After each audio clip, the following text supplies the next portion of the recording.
Meet sponsored नहीं है। बात करनी चाहिए sponsorship.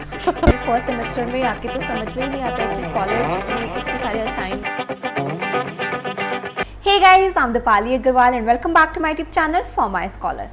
So as a computer science and engineering student, आपकी पूरी रिस्पॉन्सिबिलिटी बनती है कि आपको कोडिंग को भी अपना थोड़ा सा टाइम देना है, तभी तो भाई फाइनल ईयर में जाके किसी अच्छी सॉफ्टवेयर कंपनी में आप प्लेस हो पाओगे, राइट।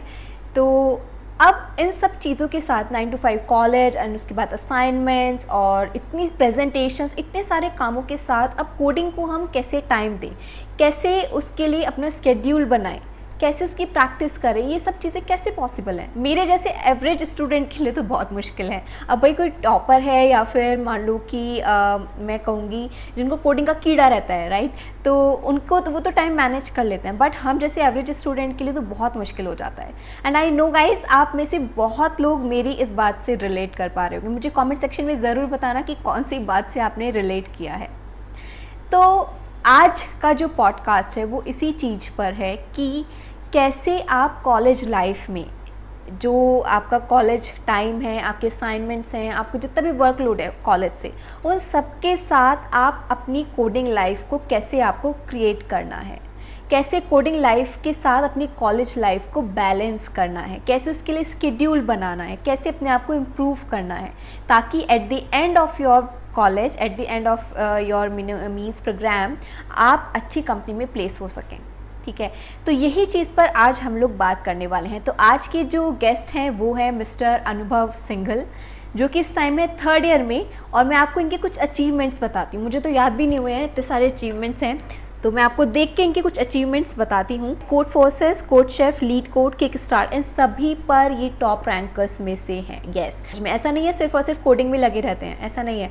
इसके अलावा जो कॉलेज में सोसाइटीज़ हैं उनमें भी ये लीड रोल पर रहते हैं। सो ये सब हैं इनके achievements as a 3rd year student.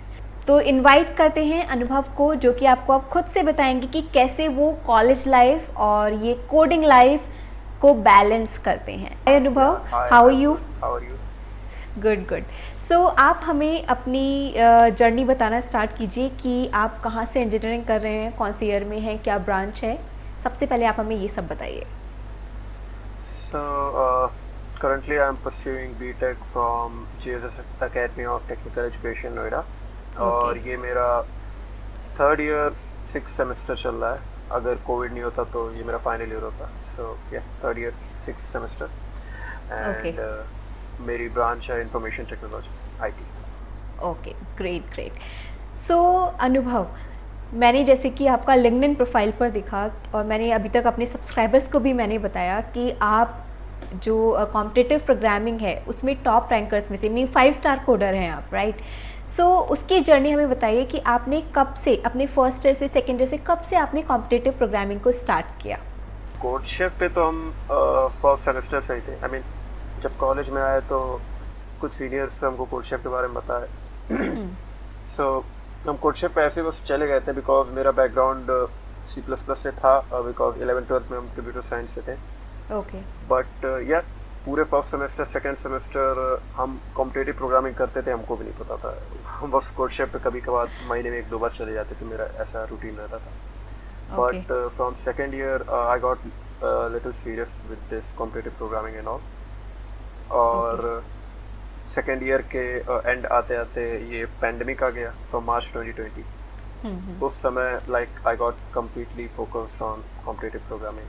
हम और मेरे 2 क्लासमेट्स, हम सब लोग साथ में मिलके we used to code for like 4 to 5 hours per day, and we continued that schedule for maybe 6 to 7 months continuously. Great great. First I guess, मुझे तो ऐसा लगता है, मैं अपनी जर्नी बताती हूँ, 1st सेमेस्टर में आके तो समझ में ही नहीं आता है कि कॉलेज में इतने सारे असाइनमेंट्स और इतने सारे सब्जेक्ट्स हमारे पास होते हैं। 9 to 5 हमारा कॉलेज होता है, तो टाइम कैसे मिलता था आपको इन सब चीज़ों के लिए? आप जो बोली एग्जैक्टली कंफ्यूजन आई गेस सबको होती, हमको भी थी कि क्या करना है क्या नहीं, assignments, college and all. Yes, but in सारी कंफ्यूजन के बीच में प्रोग्रामिंग एक ऐसी चीज़ थी जो समझ में आ रही थी कि हो क्या रहा है। तो वो एक चीज़ थी जिस पे हम टाइम निकाल लेते थे ना चाहते हुए भी। तो कैसे आपका स्केड्यूल, एग्जैक्टली आपका स्केड्यूल क्या रहता था, वो हमें थोड़ा सा बताइए आप। मेरा कोई ऐसा ऑर्डर्ड शेड्यूल तो नहीं था, बट एक रफ शेड्यूल कुछ ऐसा था कि like I used to get up around 6. I have been early morning since morning person. या ये घर ओके। से आदत पड़ी हुई थी, तो like I used to get up around 6 and around 6:30 to 7 मतलब हम नहा धो के तैयार हो जाते थे फॉर गोइंग टू क्लासेस, और 8:30 से मेरी क्लासेस होती थी। लाइक मॉर्निंग में तो मेरा कुछ होता नहीं था as such for programming and all, but classes बहुत बोरिंग होती थी। आई डोंट नो क्यों क्लासेस हमको बहुत बोरिंग लगती थी, तो क्लास में हम कई बार फ़ोन में ऐसे पढ़ते रहते थे सारी चीज़ें, और कई बार क्या कहते हैं क्लास में हम लोग दोस्तों के साथ भी ऐसे टाइम भी पास कर लेते थे। तो कभी कभार क्लासेस में भी पढ़ाई भी हो जाती थी, but let's say we are not counting that, let's just say. तो बेसिकली 3 to 4 तक तो पर डे क्लासेस ही चल रही हैं 5 days a week। उसके बाद मेन दिन शुरू होता था जब हम लोग अपने ऊपर वर्क करते थे कि क्या करना है क्या नहीं। तो 3-4 बजे तक क्लासेस खत्म होती थी, तो उसके बाद हम अपने रूम में आके एक नैप लेते थे। वो अगर हम नैप नहीं लेंगे तो हम वो दिन कंटिन्यू नहीं कर पाएंगे। मेरी हालत हो जाती थी। अच्छा। और उस नैप के बाद मोस्ट ऑफ द टाइम यही होता था कि I used to sit for like 2 to 3 hours straight and I used to just code. और फर्स्ट ईयर में तो ये हालत थी कि जो एक प्रोग्राम भी लिखने में हमको 1.5-2 घंटे लग जाते थे, because I had no good experience with programming and other stuff. So 1-2 घंटे बैठ के हम एक ही क्वेश्चन सॉल्व करते थे, बट हाँ हो जाता था। And most of the time मेरे दिन का वही पार्ट ही रहता था जिसमें हम कुछ प्रोग्रामिंग किए हैं, दैट 2-3 hours जिसमें हम सिर्फ एक क्वेश्चन किए हैं। But yeah that one question I guess was enough to get me going. Okay, means अगर मैं कहूँ इसे समराइज़ करके, आपका खुद का डेडिकेशन था टुवर्ड्स प्रोग्रामिंग, राइट? दिन में 2 से 3 घंटे आप निकालते ही थे फॉर प्रोग्रामिंग, और उसमें स्टार्टिंग में आप 1 से 2 क्वेश्चन ही सॉल्व कर पाते थे, बट आपने उसको छोड़ा नहीं, आप उससे कंटिन्यू आपने किया, और अब देखिए आप 5 स्टार कोडर हैं on different competitive programming platform, right? That's great Anubhav. So next question मेरा ये है कि जैसे हमारे पास इतने सारे प्लेटफॉर्म्स अवेलेबल हैं, कोड शेफ हो गया, लीड कोड, कोड फोर्सेस, और आपका हैकर अर्थ, हैकर रैंक, तो इनमें से कौन से प्लेटफॉर्म चूज़ कर सकते हैं स्टूडेंट्स? आप अपने माइंड में ये लेके चलिए कि फर्स्ट ईयर या सेकेंड ईयर का स्टूडेंट है, उसको आप अगर सजेशन देना चाहोगे कि वो किस प्लेटफॉर्म से स्टार्ट करे अपना कॉम्पिटिटिव प्रोग्रामिंग करियर, तो वो कैसे कर सकता है, कहाँ से स्टार्ट करे? ये डिलेमा ना बहुत कॉमन डिलेमा है। आई गेस हमको तो ये शुरू के 6 to 8 months तक थी कि हम जो प्लेटफॉर्म पे वर्क कर रहे हैं, इज दैट गुड प्लेटफॉर्म और नॉट, और should I shift to other platform. तो मेरे टाइम पे तो हम ऑलमोस्ट सब प्लेटफॉर्म ट्राई किए थे। I worked on CodeChef, I also practised on Codeforces, I used to be on HackerRank, hacker at coder, LeetCode, TopCoder. हम सब पे थोड़ा ट्राई किए थे। मतलब मेरी प्रोफाइल आपको सब पे मिल जाएगी। हाँ। बस लेकिन सब पे ट्राई करते करते आई जस्ट फाउंड कि as a beginner I had my way with CodeChef. हमको कोड शेफ ज़्यादा बेटर लगता था, बिकॉज उस सबसे खास बात कोड शेफ की थी उसका लॉन्ग चैलेंज, क्योंकि बाकी सब पे 2 घंटे के चैलेंज होते थे, और उस समय मेरी इतनी स्किल नहीं थी कि हम 2 घंटे में कोई चैलेंज की क्वेश्चन कर लें। तो कोड शेफ पे लॉन्ग चैलेंज होता था, वो 10 दिन का होता था, and as a beginner that was a very big time for me कि 10 दिन में 7 क्वेश्चन खाली करने हैं, तो at least I can just keep doing. जब भी खाली टाइम मिल रहा है क्वेश्चन देख रहे हैं। तो by the end of 10 days मेरे पास ये हो जाता था कि 1 या 2 क्वेश्चन तो हो ही गए लॉन्ग चैलेंज। सो ये अंदर से बूस्ट भी मिलता था कि चलो कुछ तो हम कंट्रीब्यूट किए हैं, एंड दैट्स हाउ हम कोड शेफ पे ज़्यादा टाइम तक स्टिक रहे थे। बट स्टूडेंट्स क्या होते हैं, जनरली डीमोटिवेट हो जाते हैं। स्टार्टिंग में ऐसी प्रॉब्लम उन्होंने पिक कर ली जो नहीं हो पा रही है, टाइम बहुत लग रहा है, वो डीमोटिवेट हो जाता है, उनका दिमाग हट जाता है। तो उस केस में वो क्या करें, कैसे उसी पाथ पर चलते रहें? इसके लिए सबसे इम्पोर्टेंट है साथ में कोई दोस्त होना। एक कॉम्पिटिटर होना बहुत ज़रूरी है ना, साथ में कॉम्पिटिटर और मे बी फ्रेंड, मतलब कोई भी एक हो जिसके साथ आप बैठ के डिस्कस कर सके अपनी प्रॉब्लम्स को। जैसे मेरे साथ तो था कि मेरे क्लास का मेरा एक फ्रेंड है, हम लोग शायद हम लोग 1.5-2 साल से साथ में कॉम्पीट करते हैं। It's like in every contest we play together, और कॉन्टेस्ट के बाद हम लोग सारे क्वेश्चंस एक दूसरे के साथ डिस्कस करते हैं। So I guess you need someone. Maybe he's from your college or maybe from some other college. Other Maybe your college. senior, maybe your junior. But you always need someone from जिसके साथ आप बैठ के discuss कर सके कि ये problem है, आप नहीं समझ पा रहे हो, मे बी आप समझ गए बट उसका सॉल्यूशन फॉर्म नहीं कर पा रहे हैं. So वो बहुत हेल्प करता है. I mean that has really helped me. Means अगर आप डिमोटिवेट हो रहे हो तो वो आपको मोटिवेट कर देगा, वो डिमोटिवेट हो रहा है तो आप उसको कर दोगे, है ना? अगर दोनों लोग डिमोटिवेट हो रहे तो at least we can just talk about it and we can find solutions together. आपने ये चीज़ें सीखी कहाँ से? नॉर्मल जो हमें जो बुक प्रोवाइड की जाती है, नोट्स प्रोवाइड किए जाते हैं, वहाँ से आपने पढ़ा या कुछ और रिसोर्सेज आपने यूज़ किए डेटा स्ट्रक्चर्स पढ़ने के लिए?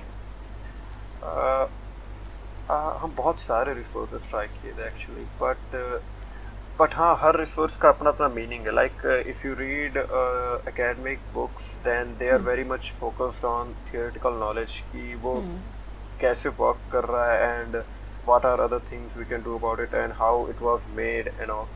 But if you are targeting on competitive programming, if you are targeting to excel good rank in on courses और courses, तो फिर वो बुक्स से ज़्यादा ऊपर उठ के हम लोग को आके मे बी गीक्स और एक वेबसाइट है CP Algorithm. I love that website. तो इन सब वेबसाइट्स से हम लोग को जाना पड़ेगा because they don't only tell you कि ये है क्या, they tell you that how you can use it in a contest, कि इसको कितने बेटर तरीके से, कितने ऑप्टिमाइज तरीके से हम लोग यूज़ कर सकते हैं. और मीन्स अगर कोई स्टूडेंट स्टार्टिंग कर रहा है कॉम्पिटिटिव प्रोग्रामिंग में तो वो पहले एकेडमिक बुक जो है पहले उसको ही पढ़े ताकि उनको पता चले एग्जैक्टली होते क्या हैं different data structure, and then वो रेफर कर सकता है डिफरेंट वेबसाइट, जैसे कि आपने 2 वेबसाइट्स बताई हैं, Geeks for Geeks and CP Algorithms, right? Okay. अब मैं एक बहुत ही इंटरेस्टिंग चीज़ बताती हूँ अनुभव. मैं अभी तक आपसे पहले और भी इंटरव्यूज़ ले चुकी हूँ. उन सभी इंटरव्यूज़ में सभी बच्चे गीक्स फॉर गीक्स की बात करते हैं और मुझे ऐसा फील होता है कि ये जो वीडियोज़ हैं स्पॉन्सर्ड वीडियोज़ हैं via Geeks for Geeks. But guys मैं आपको बता दूँ ये स्पॉन्सर्ड वीडियोज़ नहीं है, सभी लोग वहाँ से पढ़ रहे हैं क्योंकि वो बहुत ही अच्छा रिसोर्स है. अगर आप एज ए स्टूडेंट हैं या फिर आप प्रोफेशनल भी हैं तब भी वो आपके लिए बहुत अच्छा रिसोर्स है. अगर आप प्रोग्रामिंग में प्लेसमेंट प्रिपरेशन में आप मतलब तैयारी कर रहे हो आप तो बहुत अच्छा रिसोर्स है वो आप लोगों के लिए. बट ये वीडियो स्पॉन्सर्ड नहीं है. बात करनी चाहिए स्पॉन्सरशिप की. नहीं, मैं उनकी कर रही हूँ, प्रमोशन कर रही हूँ उन लोगों की भी, बट ये वीडियोस प्रमोटेड.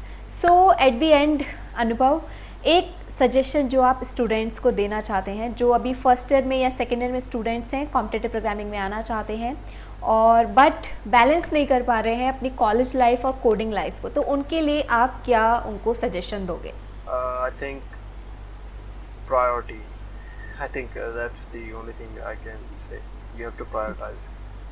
I mean, बहुत सारी चीज़ें करने का मन करता है and we have so many things to learn, so many technology to learn, so many areas to explore in our life. और हम लोग ये मतलब एक poem है ना, road not to be taken, that हम लोग कुछ भी चूज़ करेंगे हम लोग के मन में ये हमेशा रह जाता है कि यार वो भी कर लिए होते, यार वो छूट यार है.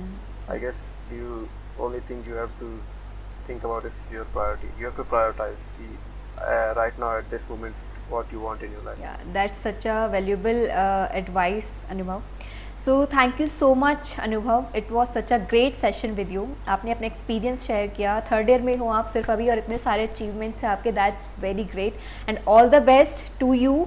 बहुत अच्छी जो भी आपकी ड्रीम कंपनी में है, जो भी आपकी ड्रीम कंपनी है उसमें आप प्लेस हो जाएं जल्दी से. So all the best. Thank you. It was nice talking to you. Okay so guys, I hope कि जो सेशन था अनुभव के साथ आपके लिए वैल्यूएबल रहा हो, आपको बहुत कुछ सीखने के लिए मिला हो कि कैसे आपको college life and coding life को बैलेंस करना है. So all the best.